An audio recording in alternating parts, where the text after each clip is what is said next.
Boa noite, irmãos. Que a graça e a paz do nosso Senhor Jesus Cristo esteja em cada coração nesta hora. Quero agradecer ao Senhor pelo privilégio, pela oportunidade e, por que não dizer, de grande responsabilidade de estarmos como Escola Bíblica Dominical via online. E desde já, eu gostaria de pedir para que os irmãos que estão ao alcance desse vídeo já estejam preparando as suas Bíblias, abrindo suas Bíblias no livro de Tiago, capítulo 4.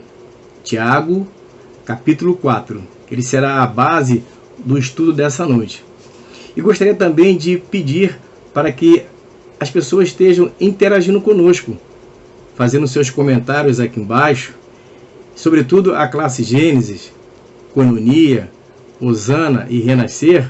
Coloquem seus nomes aí, façam comentários para que nós possamos seguir e desenvolver o estudo dessa noite. Eu gostaria de que os irmãos já estivessem já atentos com a leitura que vamos fazer nessa hora, e se encontra em Tiago, capítulo 4. Assim diz a sua palavra: Irmãos, não faleis mal uns dos outros. Aquele que fala mal do irmão ou julga seu irmão, fala mal da lei e julga a lei. Ora, se julgas a lei, não és observador da lei, mas juiz. Um só é legislador e juiz, aquele que pode salvar e fazer perecer. Tu, porém, quem és que julgas o próximo? Amém? Vamos orar? Senhor nosso Deus e nosso Pai, eterno Criador dos céus e da terra, nós queremos te louvar, reconhecemos a tua grandeza, reconhecemos a tua majestade, reconhecemos a tua soberania. E pedimos a ti nessa hora, Deus, que a tua palavra que será ministrada possa ir de encontro aos corações daqueles que estão tão sedentos e necessitados de ouvi-la. Porque a tua palavra, ela é poderosa, ela é viva e ela é eficaz. Nós pedimos assim, em nome de Jesus. Amém, Deus, e amém. Irmãos, o tema dessa noite, dessa lição, é: a maledicência é condenada. E como nós vimos aqui no livro de Tiago, capítulo 11 e 12, o autor da lição, ele propõe que o alvo central dessa noite seja que cada irmão que esteja ouvindo essa mensagem, ele possa entender a gravidade da maledicência, ao lhe ser revelado que este pecado traz consigo outros males. E aí a lição vai trabalhar com 3 tópicos. O primeiro tópico é a rejeição à palavra. Esse é um dos males. O segundo é a associação com o ministério do diabo. E o terceiro mal é a usurpação da autoridade de Deus. Interessante que eu, quando recebi essa lição, eu ouvi, quando eu li a maledicência, né? E Tiago vai falar sobre não falar mal. Eu lembrei muito forte, veio à minha mente, quando a minha esposa, a Lúcia, né, a maioria conhece, a Lúcia trabalhava na classe de crianças e era muito comum, né, as crianças entoarem 2 tipos de cânticos. E na parte da noite, a Lúcia trabalhava junto com a irmã Leni. A irmã Leni deve lembrar disso, né, irmã Leni? Então a Lúcia trabalhava à noite também com a irmã Leni. E elas cantavam, elas tinham 2 cânticos, que eram: Cuidado, boquinha, o que fala. Vocês lembram? Cuidado, boquinha, o que fala. Cuidado, boquinha, o que fala. O Salvador do céu tá olhando para você. Cuidado, boquinha, no que fala. E ainda tinha outra que dizia: Pecado, pecadinho e pecadão. Pecado, pecadinho, pecadão, isso não. Pecado, pecadinho, pecadão, isso não. Interessante que essa didática, ela é maravilhosa, porque desde cedo as crianças já começam a absorver duas coisas que são nocivas à nossa vida: a boca naquilo que está se falando e o pecado. E aí nós podemos ver bem claro que é uma forma de trazer ao coração e à mente das crianças que isso será nocivo para o resto da sua vida. E é tão bom quando as crianças, nós levamos nossas crianças, né, à escola bíblica, às classes. Eu quero aqui incentivar a vocês que têm crianças pequenas a conduzir seus filhos à escola bíblica. É muito bom. Eu lembro que a Midian, quando ainda nova, eu a levava ali na classe em Niterói. A Miriam ainda era muito pequenininha, ela já ficava naquele berçário, mas a Midian não, ela era pequena, mas ela já andava, ia para a classe, ficava um pouco com medo de ficar sozinha e tal, mas ela ficava ali. E graças a Deus foi muito bom, foi muito benéfico. E nós podemos ver que não há nenhum registro na Bíblia a palavra pecado com essa entonação, né, de aumentativo ou diminutivo. É simplesmente pecado. Há, no entanto, os que possuem uma lista de pecadinhos considerados de menor gravidade, e há os chamados pecadões, né, como, e até se denomina, né, o adultério, né, o assassinato, até porque a Bíblia diz que nós não devemos matar, né, a prostituição, o roubo, a pedofilia, a pornografia, enfim, várias situações onde as pessoas veem isso como pecadão. Muito embora é possível que dentre esses pecadinhos se encontre a famosa e talvez muito familiar a maledicência, que muitas das vezes se tolera e passa por, talvez até por despercebido, falar mal do irmão e até nos associar a uma leve crítica ao defeito do próximo. E possivelmente isso seja mais comum, meus irmãos, do que nós possamos imaginar. Por considerar a maledicência menos grave, e sentimos o direito de falar mal de alguém. A maledicência ela é tão discreta que às vezes até ela vem disfarçada de uma certa correção e preocupação com o caráter do outro. Para detectar as necessidades de mudança no caráter alheios, nós somos às vezes levados a revelar as áreas menos nobres e fracas de algum irmão. Quantos escândalos são provocados? Intrigas, invejas, vaidades, maledicência, elas, infelizmente, elas estão presentes na comunidade dos salvos. Tiago, ele é um livro que, quando nós olhamos para um panorama dele completo, nós vamos ver que ele pode não surgir como um livro um pouco agradável. Ele, quando começa lá no capítulo 1, quando ele se dirige aos judeus cristãos que estavam dispersos, não era somente para aquela época, mas essa advertência que Tiago faz, ela chega até nós. E aí, nós estamos muito acostumados com a ênfase de nossas igrejas de espiritualizarmos em demasia a fé cristã, esquecendo de que a nova vida em Cristo nos coloca diante de uma nova proposta de vida. Repito, a nova vida em Cristo, ela nos coloca diante de uma nova proposta de vida. E aí, quando nós vamos ler e mergulharmos profundamente nessa carta de Tiago, nós vamos perceber que nas entrelinhas, embora não esteja escrito ali, pelo menos até onde eu li, nós podemos ver bem claro que a proposta aqui que Tiago vai fazer essa advertência é chamar a uma vida de santidade. Chamar aqueles cristãos judeus a uma vida de santidade.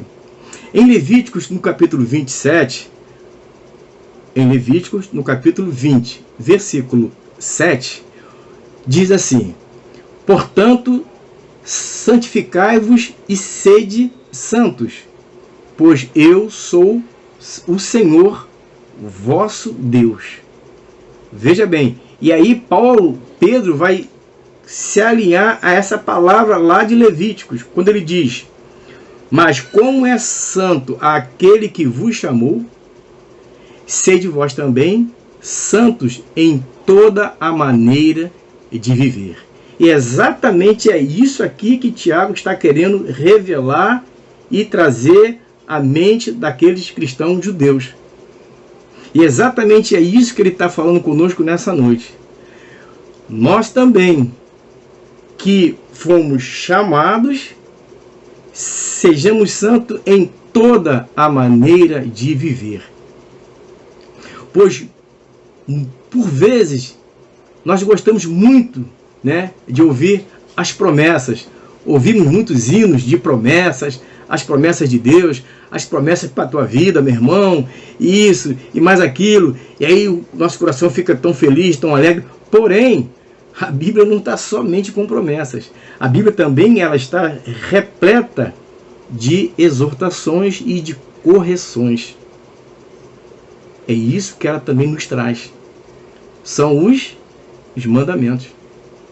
Por isso, o tema principal do livro é o apelo de Tiago ao crente para que a fé verdadeira resulte em atos visíveis de obediência e justiça.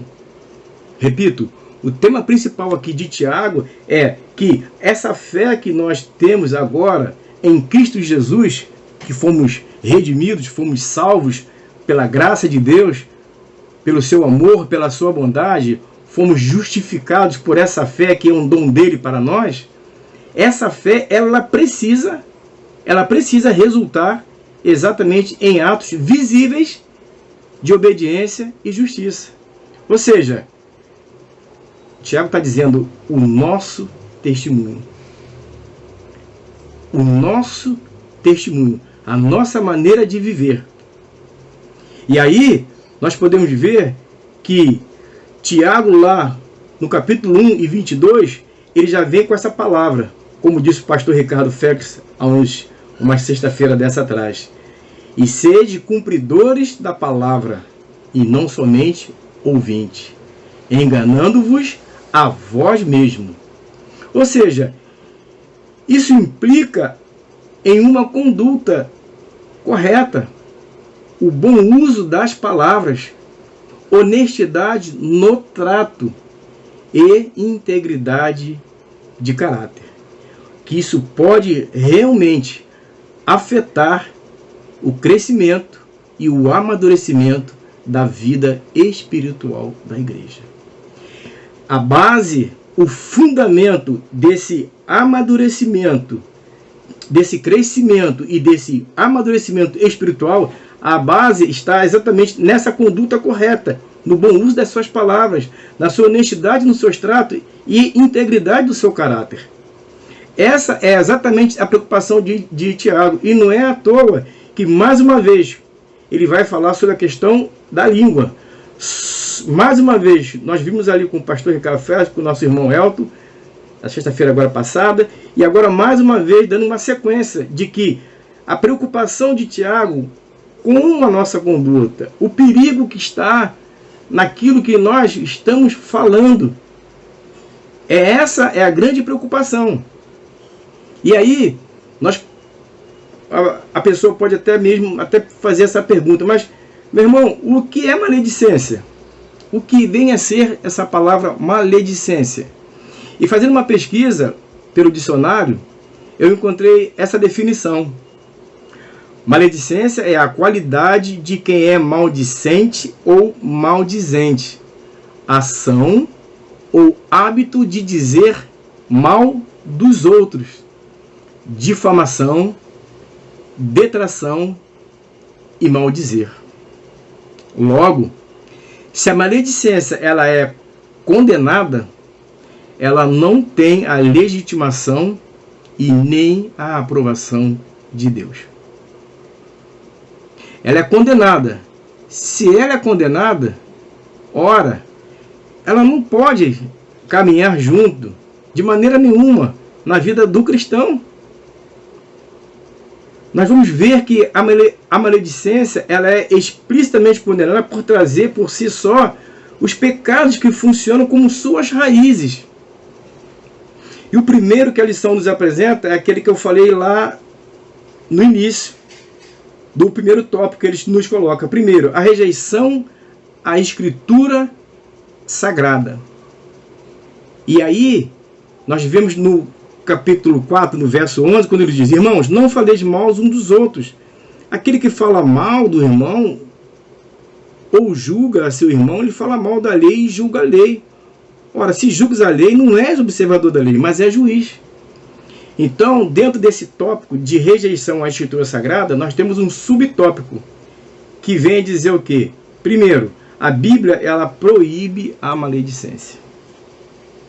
Por que ela proíbe? Ela proíbe porque a maledicência ela é pecado. Por ela ser pecado, pela Bíblia, ela é uma transgressão da lei. Em 1 João, no capítulo 3, no versículo 4, assim nos diz a sua palavra: todo aquele que pratica o pecado também transgride a lei, porque o pecado é transgressão da lei. E olha que presta bem atenção aqui, que ele fala sobre transgressão, transgredir a lei. Há uma transgressão. E o que é essa transgressão? O que quer dizer essa palavra transgressão? O que é transgredir? Transgredir é você não cumprir, é você não observar uma ordem, um regulamento. A lei é você infringir, violar. Resumindo, não houve consideração e nem respeito. Exatamente é isso que acontece. Quando nós estamos aqui no nosso trânsito, né, quando nós podemos andar, né, nosso trânsito aqui do Rio de Janeiro, que agora a quarentena já está suavizada, né? E aí nós vimos que o trânsito voltou a se tornar um grande caos. E você vê o que as pessoas mais fazem é avançar o sinal. E aí você é punido por uma lei do trânsito. Por quê? Você não respeitou, você violou, você transgrediu, você não observou. Ou seja, é uma ordem. E aqui é exatamente isso. É essa palavra. Porque quando você faz isso, você está fazendo que transgredindo a lei. Que lei? A lei de Deus. Porque Deus ele representa a sua própria lei. Foi Ele que a estabeleceu. Foi Ele que instituiu a sua lei, a sua palavra, a sua revelação. E aí nós temos que entender uma coisa. Lei, para alguns irmãos, é algo penoso. Lei é do Antigo Testamento. Nós estamos na graça. E eu já até ouvi, infelizmente, algumas pessoas dizerem que agora nós estamos na graça, o Antigo Testamento não serve mais para nada, o período da lei já acabou. Acabou não, meu irmão. Não acabou não. E aí nós podemos ver aqui bem claro que Deus é quem representa a sua lei. Foi Ele quem estabeleceu. Logo, o maldizente, ele transgride quando no sentido rigoroso ele fala mal da outra pessoa de forma a criticá-lo, de insultá-lo, com o propósito de destruir e denegrir a sua própria reputação daquele de quem ele está falando. Não importa se o mal que falamos do irmão corresponde a uma verdade ou não. Este pecado de caluniar, falar mal do próximo, ele é condenado em toda a Bíblia. Falar mal do irmão pode até dá uma certa conotação de uma falta de amor. Até porque ninguém gostaria de ser o inverso, né? Ninguém conhece tudo a respeito da outra pessoa. Só existe um que conhece tudo a respeito de todos. O irmão pode falar aí mesmo. É ele mesmo. É o Senhor. É o Deus Criador. É o Deus Todo-Poderoso.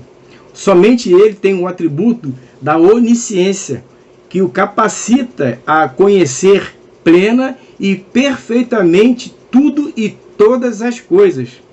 Porque se o nosso coração nos condena, maior é Deus do que o nosso coração, e conhece todas as coisas. 1 João 3,20. Ele conhece todas as coisas. É interessante que em Mateus diz que ele conhece a cada fio do nosso cabelo. Embora o meu aqui já está numa situação um pouco precária, mas ele conhece cada detalhe da nossa vida. Ele tem esse poder. Só ele pode fazer isso. Gostaria de contar aqui uma historinha, uma ilustração, ou não uma historinha, mas uma história, que uma pessoa estava dentro de uma igreja no início da sua caminhada cristã, e aquele irmão, ele teve na vida atrás a dificuldade, né, como todos aqueles que vêm, conhecem o Evangelho e vêm do mundo com alguns vícios, né, escravizados por algumas situações. E esse irmão, ele tinha a questão do jogo. Ele tinha vício de jogar em toda sorte, que como nós chamamos, como é chamado, né, jogos de azar. E ele era muito envolvido com isso. Então ele começa a sua caminhada, e ali ele vai seguindo na sua luta, caminhando ali. E um belo dia, esse irmão, ele é visto dentro de uma lotérica. Caramba! Ele é visto dentro de uma lotérica.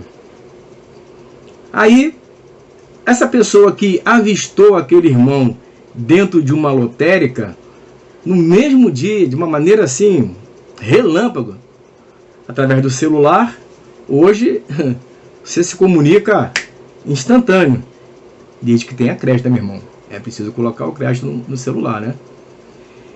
E não fica pegando Wi-Fi aí, abre parênteses aqui. Fica aí correndo atrás de loja para estar pegando Wi-Fi, não. Fingindo que está olhando mercadoria para estar pegando Wi-Fi, não. Fecha parênteses. Então, meus irmãos, hoje com o celular você tem essa facilidade de você poder fazer ligações. E aí, o que ele fez? Meu irmão, rapidinho, esse irmão fez uma corrente de oração. Fez as ligações, e o comentário dele foi logo esse: olha, tá vendo aquele irmão que está aí começando conosco na igreja? Olha, infelizmente eu vi ele dentro da loteria. Olha, aquele irmão teve uma recaída. Caramba, como é que pode? Esse irmão voltou a jogar, etc, etc, etc. Porém, ele esqueceu um pequeno detalhe: que a lotérica não é mais um ambiente somente de apostas. Hoje, nós podemos saber, isso é bem claro por todos, paga-se contas, recebe-se pagamentos como o auxílio emergencial. E aí, meu irmão, olha que situação que fica essa pessoa que foi vista dentro de uma loteria. Como é que ficou a reputação desse irmão? Ela acabou sendo denegrida, ela acabou sendo manchada, ela acabou sendo jogada no lixo. E Tito, ele nos adverte exatamente quanto a essas questões desse comportamento. É esse comportamento que nós devemos tomar esse cuidado. E ele nos diz, eu peço que os irmãos abram as suas Bíblias aí, em Tito, capítulo 2, do verso 1 até o verso 5, quando ele vai falar exatamente dos deveres das classes das pessoas que são cristãs.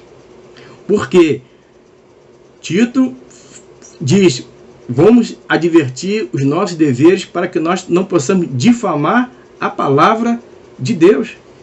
E a maledicência, ela é também um pecado e que traz difamação para a palavra de Deus.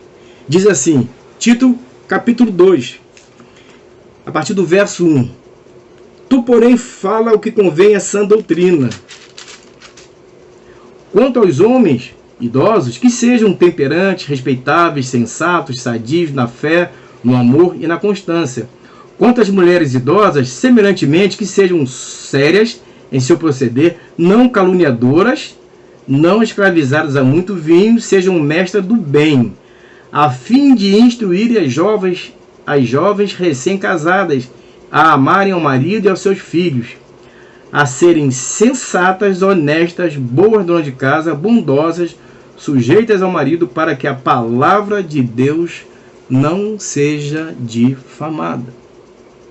Mas ainda, no segundo tópico, veja que quando Tito fala a respeito de difamar a palavra, é mais uma vez a advertência da santificação, de uma vida em santidade, de um testemunho que esses crentes deveriam estar dando. E o maledicente, ele também se enquadra nisso. Ele precisa tomar conta daquilo que ele está falando do outro irmão. Mas no segundo tópico, ele diz que o ser humano, ele se coloca acima de Deus. Até porque desobedecer é a forma mais clara e direta. Repito, desobedecer é a forma mais clara e direta de desprezar, de deixar, rejeitar e abandonar a lei de Deus. Lembro-me da pregação do pastor Valmir, num domingo pela manhã, quando ele falava sobre em Apocalipse. Lembra-te de onde você abandonou, ou seja, de uma maneira totalmente voluntária. Ele não perdeu, ele abandonou, ele desprezou. E aqui a desobediência, ela se encaixa também com essa palavra de desprezo, de rejeição, de abandonar a lei de Deus. Elas são atitudes deliberadas. O coração da pessoa se assentou e ela assim o fez. Ao desobedecê-la, dizemos que não aceitar e nem concordar com ela.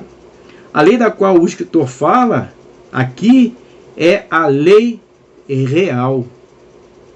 Todavia, se cumprires conforme a escritura a lei real, se cumprires, amarás ao teu próximo como a ti mesmo. Bem fazeis. Tiago já faz essa advertência lá no capítulo 2, do verso 8. Há exatamente aqui essa intervenção. Ele está infringindo essa lei real, que é amar ao seu próximo. Alguém que quebranta a lei, tendo essa noção, ele se coloca acima da lei. Ou seja, ele constitui-se mesmo em juiz dessa lei. Faz com que a sua vontade tenha maior vigência do que a própria lei. Mas o nosso dever não é julgar a lei, mas observá-la e obedecê-la. Bendita a lei, que ela nos revelou o quanto que nós somos pecadores. E a lei é para isso, para nos revelar aquilo que nós somos de fato e verdade. E mostrar que nós temos um caminho a seguir. A distância que há entre a nossa posição e a do juiz, ela é contrastada exatamente na pergunta do verso que nós lemos do final. Tu, porém, quem és tu que julgas o teu próximo? Pergunta que evidencia a nossa real condição de incapacidade de ocupar tal posição. Essa é mais uma das perguntas retóricas da Bíblia. Que coisa linda, né? Quando nós ouvimos essas perguntas retóricas. E aí, meus irmãos, essa pergunta retórica na verdade, ela não tem a intenção de uma resposta de imediata. Uma pergunta retórica, ela é uma interrogação que objetiva obter uma resposta, não uma resposta direta, mas sim estimular a uma reflexão. Esse tipo de perguntas faz com que você pare, medite e faça uma reflexão diante dessa pergunta, para que o indivíduo tenha exatamente o entendimento correto de determinado assunto.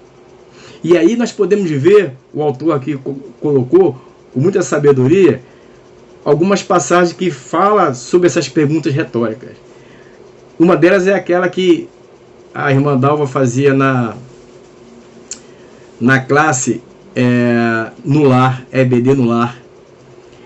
Se Deus é por nós, quem será contra nós? Se Deus é por nós, quem será contra nós? Romanos 8:31. Qual de vós, por ansioso que esteja, disse Jesus, pode acrescentar um côvado ao curso da sua vida?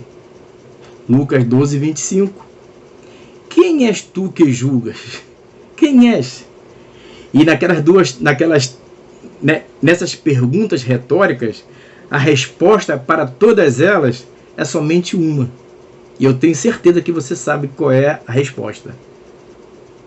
Qual é a resposta? Ninguém. Ninguém tem essa resposta. Porque ninguém pode ir contra Deus. Ninguém pode acrescentar nada. Ninguém pode fazer isso. Somente Deus, Ele é poderoso, Ele é grandioso para executar. Mas o terceiro tópico, meus irmãos, o ser humano ele se distancia da lei. A palavra de Deus ela é como um espelho, ela reflete o que realmente somos diante dela. Mas ao distanciarmos, nós passamos realmente a observar mais a vida e o comportamento dos outros. Certa vez, Moody, um evangelista norte-americano do século XIX, ele disse uma frase que ficou eternizada.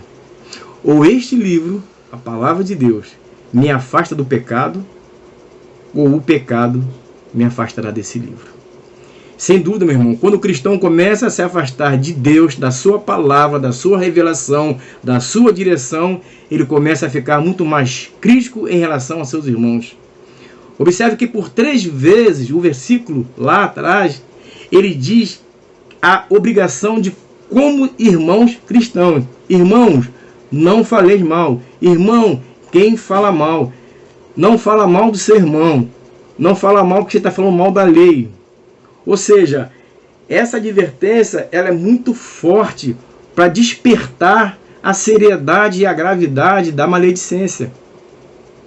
E aí, o crente ele fica vulnerável, ele fica propenso, ele fica atraído muito forte nas fraquezas humanas e acaba sendo um alvo fácil da maledicência. Tito diz que aconselhe que não fale mal de ninguém, mas que sejam calmos, temperantes, sejam pacíficos e tratem todos com educação. Tratem todos assim. Não sejam juízes de ninguém. O segundo tópico, ele diz que das raízes dos males da maledicência é a associação com o serviço do maligno. Ou seja, o nome do diabo. Associação com o serviço do diabo. O nome do diabo significa caluniador. Falar mal de alguém é falar contra tal pessoa. Aquele que fala para diminuir, rebaixar alguém, o faz com a intenção de denegrir a sua moral.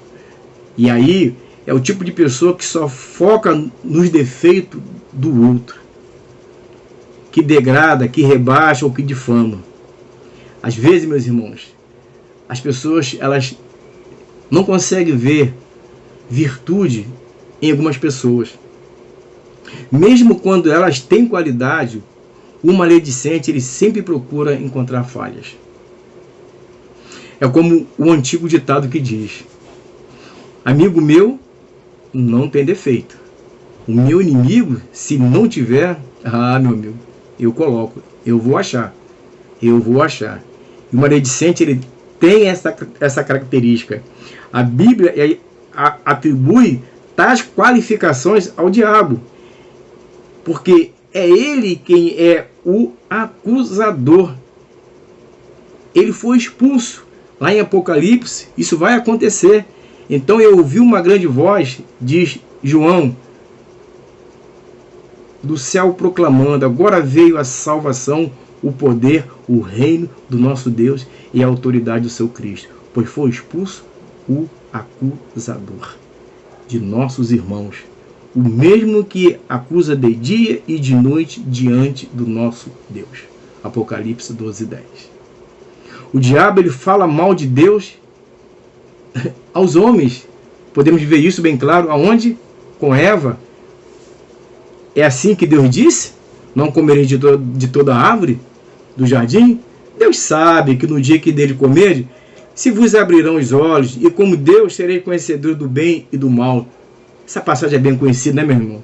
Dessa maneira, Satanás, ele tentou Eva, enfatizando, em vez da provisão de Deus, reduzir a ordem divina em uma pergunta, lançando uma dúvida no coração de Eva, e desconfiando quanto à sinceridade de Deus, difamando os motivos dele e negando a veracidade da sua ameaça. Assim, aos olhos de Eva, Satanás conseguiu diminuir a boa fama e o bom nome de Deus. Isso é maledicência. Não foi sem causa que Jesus lhe deu um título perfeito. Todos conhecem João 8,44. O diabo, o único título que ele recebe na Bíblia, ele é o pai da mentira. A única paternidade que o diabo tem na Bíblia é ser pai da mentira. Ele é mentiroso desde o início e continua mentindo até o dia de hoje. O diabo, ele fala mal dos homens. Subtópico 3, depois de usar Eva para acusar, agora ele vai usar Jó para ser usar Jó como um instrumento de acusação diante de Deus. Olha bem, primeiro ele pega Eva para acusar Deus. Agora ele vai pegar Jó como vítima e vai falar com Deus sobre Jó. Ele vai acusar agora Jó, né? Sendo perito em denegrir a imagem de alguém, ele argumenta questões pondo em dúvida o caráter de Jó, quando o próprio Deus disse: viste lá o meu servo Jó? Reto, íntegro, ele se desvia do mal. E aí, ainda assim, ele vai fazer tudo para denegrir a imagem do homem. Por quê? Porque, na verdade, fica claro que a maledicência é uma especialidade do diabo. O que é especialidade? É a qualidade do que é especial, tendo um amplo domínio e habilidade sobre algo ou alguma coisa. Há pessoas que elas são especialistas em fazer determinado trabalho, determinado serviço. Poxa, fulano, ele é especialista, ou seja, ele tem um domínio tão grande, ele faz com tanta destreza, ele é tão qualificado naquilo que ele é especialista. Olha, vai em fulano, vai fazer isso, esse tipo de serviço, esse tipo de trabalho, que esse moço, ele é especialista. Só que aqui o diabo, ele é especialista em denegrir a imagem de tudo e de todos. Ele é acusador dos nossos irmãos, nós vimos agora em 12:13. E ele é a essência da maledicência, como nós vimos anteriormente. Ele não precisa necessariamente encontrar um mal em alguém. Questionar a bondade e a idoneidade já propicia a maledicência. Repito, questionar a bondade e a idoneidade já propicia a maledicência. O que ele não pode perceber, esse mal, é parte da sua rotina. E Paulo já conhecia muito bem, e ele faz essa afirmação a Timóteo. Timóteo, capítulo 5, verso 14. E exorta: não deem ao adversário ocasião favorável de maledicência. Não dê ao diabo ocasião favorável para a maledicência. Mesmo uma pessoa de boa índole e bons procedimentos, ele pode ser vítima da maledicência. Queridos, o mal é terrível.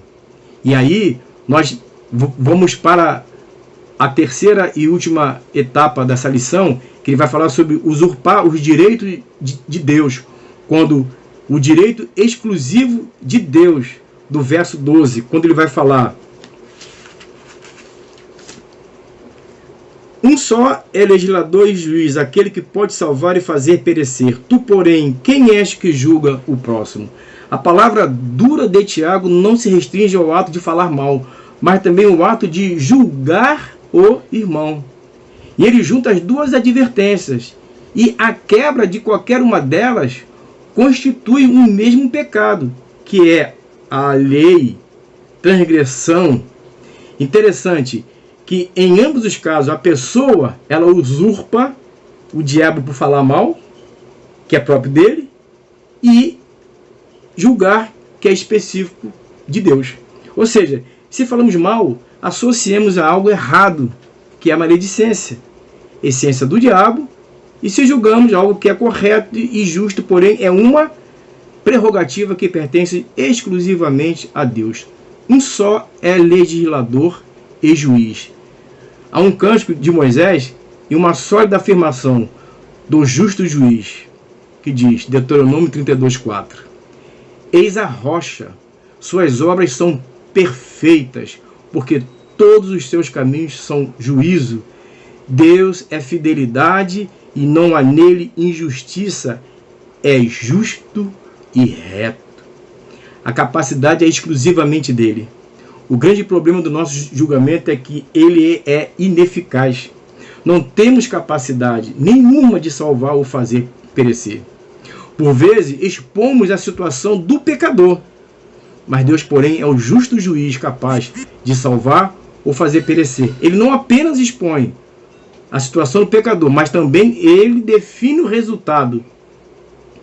Deus é quem atribui a justiça. E é assim também que Davi declara ser bem-aventurado o homem a quem atribui a justiça independente de obras. Romanos 4:6. Nós não podemos ver o pecado, mas nós podemos fazer algo eficaz contra ele. Deus pode ver e definir a sua sentença. Se houver arrependimento, há salvação. Se não houver, há condenação. E o capítulo de João 3,16 expõe isso de uma maneira bem cristalina. A capacidade da exclusividade de Deus. João 3,16. Porque Deus amou o mundo de tal maneira que deu seu Filho unigênito para que todo aquele que nele crê não pereça, mas tenha vida eterna. Nessa passagem, meus irmãos, temos 6 elementos que compõem a salvação que só Deus pode dar. Porque ele vê o pecado do homem, ele vê o pecador, mas ele dá e tem como fazer com que esse pecador seja alcançado, seja salvo. E aí nós podemos ver aqui nesse versículo que a primeira é a força motriz de tudo isso. O que é? É o amor de Deus. Porque Deus amou. O segundo elemento é o seu iniciador, aquele que estabelece, que é o Deus, o Pai. Porque Deus amou o mundo. Foi Deus o Pai que é o iniciador. E o terceiro elemento é o mediador, aquele que está entre o homem e Deus, Jesus Cristo, o seu Filho. O quarto é o seu destinatário, o mundo dos homens alienados e condenados e pecadores. O destino dessa palavra de Deus, do seu amor, é ao mundo desses homens, nós, os homens aqui nesta terra, alienados e condenados, pecadores. Porém, tem o seu beneficiário. É aqui que entra. Quem é o beneficiário? É todo aquele que crer. Você precisa crer. Você precisa abrir o seu coração para você ser beneficiário desse amor de Deus para a sua salvação. E aí tem o sexto elemento, que é o seu galardão. Esse é o prêmio maior, que é a vida eterna com Deus. Deus seja louvado. A vida eterna com Deus. Então, portanto, o dom do amor ágape de Deus é a única opção, não há outra, da vida eterna para os homens. A promessa foi feita por Deus. Deus promete que vai fazer justiça a todos nós, e vai julgar o mundo através de Jesus. Repito, Deus promete que vai fazer justiça a todos nós e vai julgar o mundo através de Jesus Cristo. Atos 17:31 nos diz: porquanto tem determinado um dia em que com justiça há de julgar o mundo por meio do homem que destinou. E disso deu certeza a todos, ressuscitando-o dentre os mortos. Quando tomamos a frente disso, ocupamos um lugar que só pertence a Deus. Se o ato de falar mal é claramente visto como pecado, porque traz embutida a maldade do diabo, o de julgar também é, porque é a usurpação de algo nobre e que traz embutida a autoridade que só pertence a Deus e foi prometida por Deus. Devemos ter, meus irmãos, ter bem claro em nossas mentes que o julgamento é uma prerrogativa exclusiva somente de direito a Deus. Ele é o justo juiz e prometeu que vai julgar. Chego no final, meu irmão, fazendo essa conclusão nessa noite, que nós precisamos ter a compreensão de que Tiago, nesse contexto, ele deixa claro que não está condenando o julgamento humano legítimo, e sim o que julga mal e fala mal do outro. Pecados detectados por irmãos e confirmados precisam ser tratados como Paulo tratou em sua carta em Coríntios 5. É preciso tratar, mas não da maneira que, às vezes, a maledicência ela impera e ela toma frente. Ela precisa ser tratada quando detectada, quando confirmada. A igreja precisa tratar e deve tratar, precisa tratar. Não pense que está na igreja pode fazer o que quer, da maneira que quer, da forma que quer. Não. Mas aí, Paulo tratou disso na carta de Coríntios 5, do caso do moço lá que teve adultério, coabitou com a mulher do pai, e ele tratou daquela situação de maneira, de uma forma bem clara, bem exposta, e a Bíblia está ali para tratar e dizer como deve ser tratado a situação. E aí, meus irmãos, esse pecado da maledicência, ele precisa ter todo cuidado. Nós não devemos fazer causa comum com o pecado, como diz o nosso pastor Valmir nas suas mensagens, né? Ele sempre usa esse termo. Sempre nós procuramos minimizar nossas culpas, achando que os pequenos erros, as falhas, que afinal ninguém é perfeito. Mas a Bíblia diz para nós: examine-se, pois, o homem a si mesmo. Examine-se a si mesmo. Devemos primeiro olhar para nós mesmos, primeiro como é que nós estamos. Precisamos olhar para os nossos próprios defeitos e nos despojar de todas as mazelas que nós carregamos antes de falar mal de algum irmão. Porém, meus irmãos, todo pecado conhecido ele deve ser nomeado, ele deve ser identificado e repudiado. E que devemos confiar em Deus para nos libertar dele, para que não exista qualquer pecado consciente na nossa vida. É absolutamente necessário que façamos isso, porque Deus é um Deus santo e o pecado está no trono do mundo. E se a Bíblia diz que a maledicência é pecado, não duvide.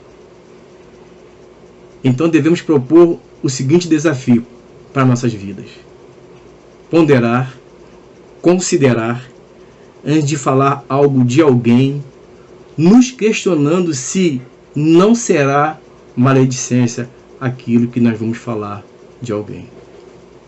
E passo mais seguro, você pode até estar perguntando aqui agora, de tudo que foi falado sobre essa questão, sobre a nossa fragilidade humana, como eu posso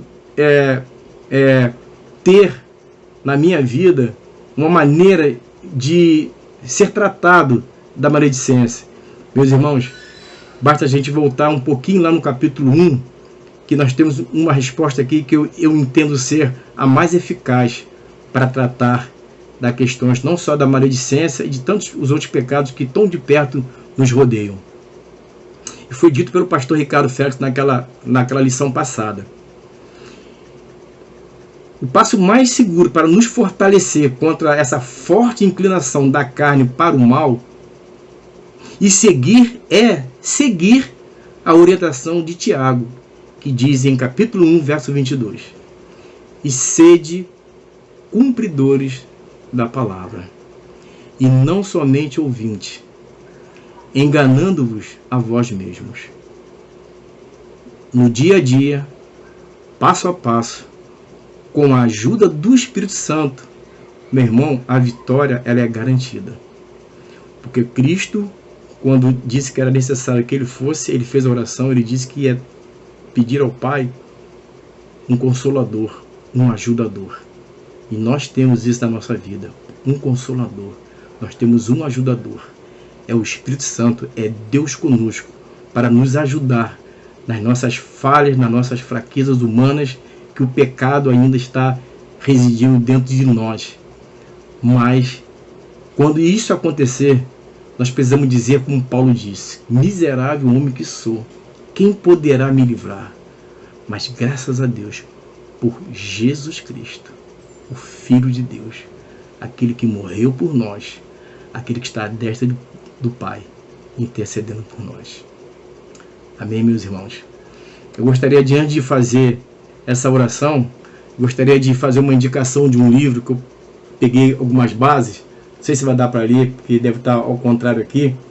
Mas esse livro eu comprei há uns anos atrás, no meu início de caminhada, chamado Tiago, o Nosso Contemporâneo. Esse livro foi escrito pelo saudoso pastor Isaltino Gomes Coelho Filho. Aqueles que procuram aprofundar um pouco mais, é um livro pequeno, de 153 páginas, e ele fala de todo o livro de Tiago. É uma benção, eu recomendo.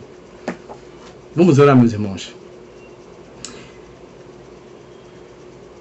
Senhor nosso Deus, nosso Pai, nós queremos te louvar, queremos te engrandecer. Ó Deus, muito obrigado, Pai, pela tua palavra que foi exposta, Pai. É essa palavra que nós precisamos, é o alimento necessário, Pai, para a nossa caminhada diária, Pai. E nós reconhecemos diante do Senhor, Pai, quem somos nós, Pai, para julgarmos alguém, Senhor? Quem somos nós? Ó Deus, perdoa nossas falhas, perdoa nossos pecados diante do Senhor, Pai, e nos fortalece aquele irmão, fortalece aquela irmã, Pai, que nessa hora pode estar também, ó Deus, nessa armadilha, Pai, nessa cilada satânica, ó Deus, da maledicência, Pai, quando a tua palavra diz claramente que ela é pecado, Pai. E se a tua palavra diz que é, nós não podemos duvidar, Pai, porque o Senhor é um Deus santo, e que a nossa vida, Pai, possa prosseguir em santidade diante do Senhor. Para isso, Pai, nos ajude, nos fortaleça. Muito obrigado por tudo, Senhor, em nome de Jesus. Amém, Deus, amém.